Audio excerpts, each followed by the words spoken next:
Scan dimulai dengan memperlihatkan di mana Frieren yang sedang berdoa untuk pasukan zombie aura yang sudah ia kalahkan. Karena pada dasarnya, mereka semua adalah kesatria mencoba untuk mengalahkan aura.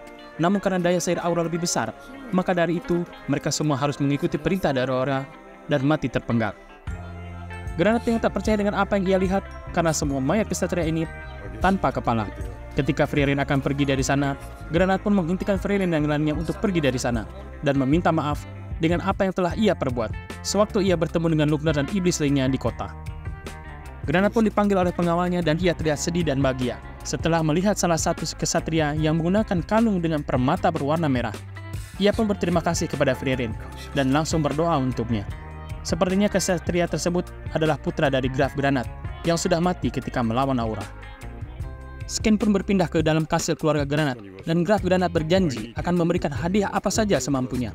Dan yang diminta Frieren adalah buku sihir pelindung kota yang diberikan penyihir agung Flame. Namun, Granat mempertanyakan apakah ia yakin dengan kitab ini.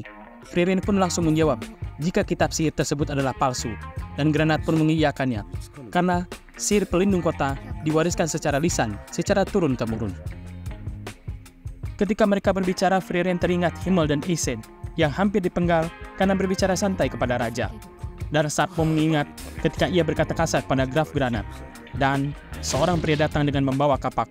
Stark pikir ia akan dieksekusi, akan tetapi di kota ini tidak ada aturan untuk menjebloskan orang ke penjara karena berkata kasar. Stark yang sudah tak sadarkan diri dan pucat karena takut dieksekusi pun harus diterbangkan dengan sihir Ferd untuk dibawa keluar kastil. Mereka pun menuju kota Granat dan berinteraksi dengan warga kota lainnya, dan memiliki hari-hari yang indah selama di kota Granat. Dan sebuah penghormatan terakhir bagi para kesatria korban kesadisan aura pun dilakukan.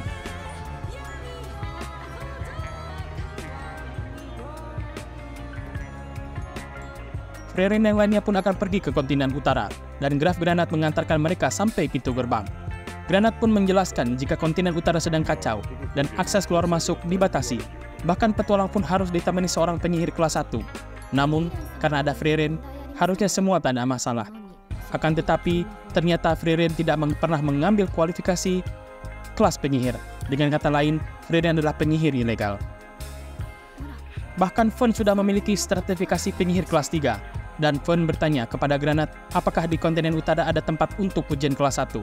Dan Granat pun menjawab, ada satu kota sihir terbesar di kontinen utara yang bernama Aubers, atau lebih tepat membacanya adalah Aussert. Mereka bertiga pun berjalan menuju kota selanjutnya, dan di tengah perjalanan mereka bertemu dengan badai salju. Stark pun pingsan di tengah perjalanan menembus badai salju tersebut. Fern mencoba membangunkan Stark yang pingsan, akan tetapi Stark tetap tidak terbangun dan ia harus digendong oleh Fern. Akhirnya mereka bertiga melihat sebuah pondok kecil di tengah hamparan salju dan dalam badai. Mereka pun masuk ke pondok tersebut dan seorang pria telanjang dada sedang latihan di dalam pondok tersebut. Ketika Frieren akan masuk, dengan cepat Fern menarik Frieren keluar dan mengatakan jika pria tersebut mencurigakan dan sepertinya pria yang mesum karena bertelanjang dada di dalam ruangan.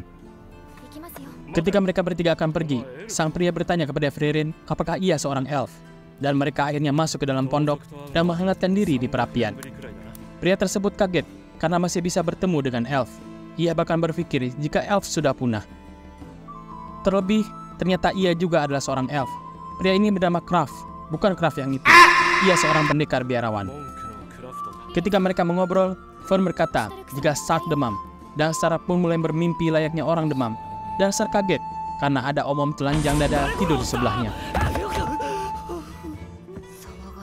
Kraf pun sedikit protes karena sikap Stark yang marah, padahal Kraf sudah repot-repot untuk membuat tubuh Stark hangat.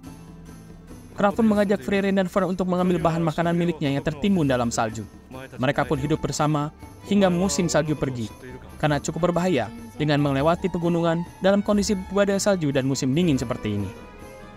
Kraf pria yang religius, terlebih ia adalah seorang biarawan. Ia bahkan memberikan jimat kepada Frieren dan Fern. Ia juga mengatakan jika Fern adalah anak yang religius. Frieren teringat dengan Heather yang memberikan uangnya untuk renovasi sebuah panti asuhan. Hal tersebut karena Heather adalah seorang yatim piatu. Ia jadi tahu rasanya bagaimana menjadi anak panti asuhan.